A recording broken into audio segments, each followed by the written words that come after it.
मग तू फॅब्रिक पण सोर्स करतेस? मग कुठून कुठून करते तू? मी आत्ता मेनली जयपूर आहे, त्याच्यानंतर मुंबई आहे, त्याच्यानंतर बनारस आहे, कॉटन. अहमदाबाद आहे. बनारस मेनली सिल्कसाठी आहे. त्याच्यानंतर काही साऊथकडनं पण येतं माझं, प्युअर सिल्क्स जी आहेत, इकत आहेत, असं बऱ्याच ठिकाणून येतं. आता ना बऱ्याचदा म्हणजे मला असं वाटतं बऱ्याच जणींना हा एक प्रॉब्लेम वाटतो की तू जसं मगाशी म्हणालीस तसं इतक्या साड्या असतात आणि त्या वर्षातनं एकदा किंवा दोनदा नेसल्या जातात, घेतलेल्या दिवाळीला, गणपतीला वगैरे.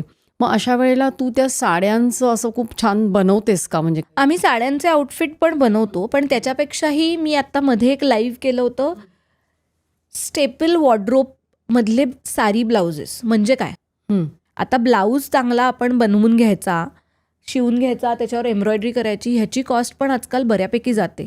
आणि मग आपल्याला बऱ्याचदा असं वाटतं की एवढ्या वेळा मी साडी नेसणारच नाही आहे, तर कशाला करू. तर असे स्टँडर्ड कलर्स तुम्ही बनवून ठेवा, त्याच्यामध्ये अशी इन्व्हेस्टमेंट करून ठेवा. कारण आजकाल आपण कॉन्ट्रास्ट ब्लाउजेस घालतो.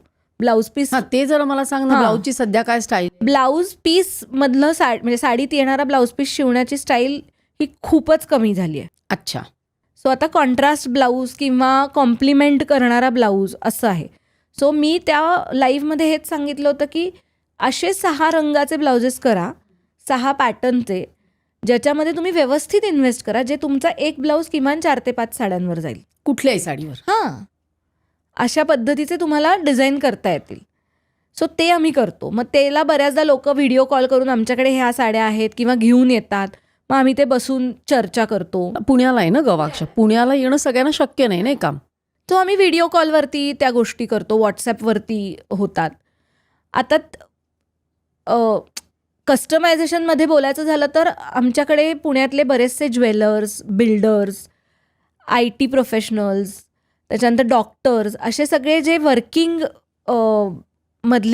प्रोफेशनल्स जे आहेत ते सगळेजण येतात.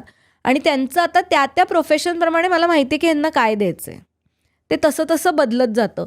मग एक इंडस्ट्रियलिस्ट काकू आहेत, त्या तर म्हणजे इतक्या हौशी आहेत, प्रचंड हौशी आहेत, पण त्या मला काहीही आणून देतात की हा एवढा पॅच आहे, मी राजस्थानला गेले होते, ह्याच्यावरनं तू अख्खा एक आउटफिट तयार करून दे,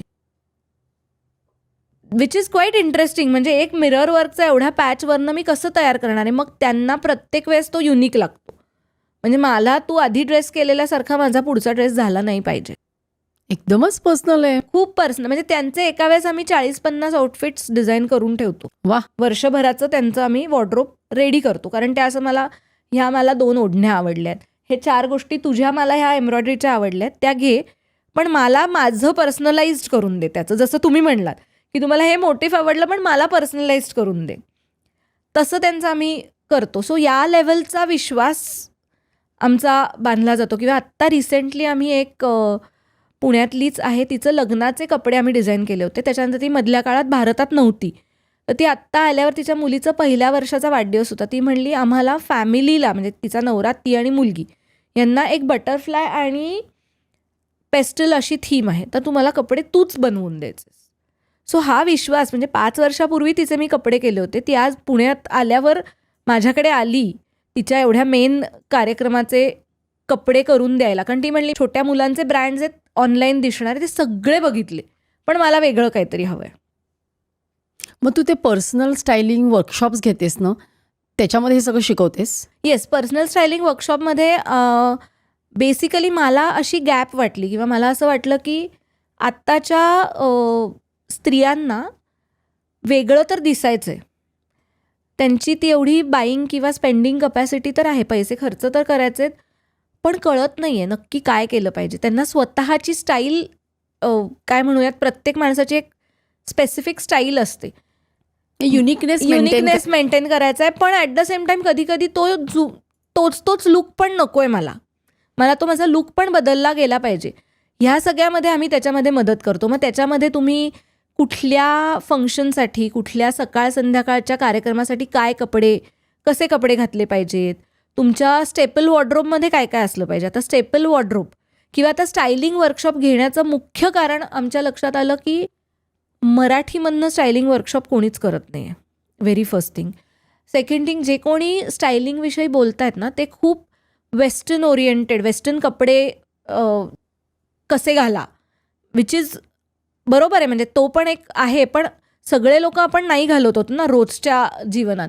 सो ते तुम्ही इंडियन कपड्यांबरोबर कसं स्टायलिंग करू शकता हे सांगण्यासाठी आम्ही तो वर्कशॉप घेतो, आणि ज्याच्यामध्ये बऱ्याच गोष्टी आम्ही कव्हर करू, म्हणजे कपड्यांचा रंग, कपड्यांचा टाईप, त्याच्याबरोबर तुमचे छोट्या स्टायलिंग टिप्स पण, म्हणजे बऱ्याचदा तुम्हाला केसांची ठेवण आपली स्वतःची कशी ओळखायची आणि त्याच्यावरनं तुम्ही काय पद्धतीचा हेअरकट ठेवला पाहिजे, काय पद्धतीचा मेकअप केला पाहिजे. फुटवेअर म्हणजे ॲक्सेसरीज हा एक सगळ्यात मोठा प्रॉब्लेम एरिया मला वाटतो तुमच्या लुकमध्ये, आणि खूप महत्त्वाचा वाटतो की ज्याने तुमचा अख्खा लुक बदलू शकतो. सो त्याचंही थोडं नॉलेज की कुठल्या पद्धतीच्या ड्रेसवर कुठल्या पद्धतीचे चपला, फुटवेअर तुम्ही घातल्या पाहिजेत, कुठल्या पद्धतीच्या बॅग्स तुम्ही घेतल्या पाहिजेत, कुठल्या पद्धतीचे इयरिंग्ज, गळ्यातलं कानातलं कुठल्या पद्धतीचं घातलं पाहिजे, हे सगळं आम्ही त्या वर्कशॉपमध्ये शिकवणार आहोत. ही क्लिप शेवटपर्यंत बघितल्याबद्दल खूप खूप धन्यवाद.